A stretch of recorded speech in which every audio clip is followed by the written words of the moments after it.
এখন ফটোশ্যুট চলছে আর আমরা এখানে বসেছিলাম, বসে থাকতে থাকতে ফটো তোলাতে একটু ব্যাঘাতও ঘটাচ্ছিলাম।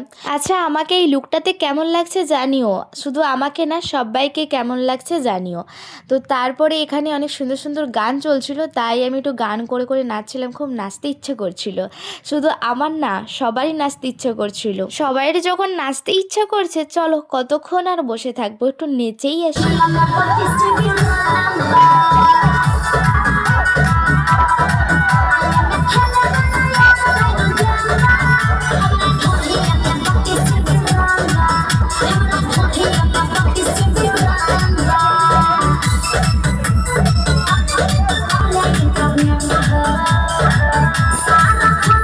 অনেক তো নাচানাচি করলাম, চলো এবার খাওয়া দাওয়া করে আসি। এখানেই বিয়ের ভিডিও এন্ড করছি। তো কেমন লাগলো বিয়ের ভিডিও জানিও। দেখা হচ্ছে আবারও একটা সুন্দর ভিডিওর সাথে। তো ততক্ষণের জন্য সবাই ভালো থেকো।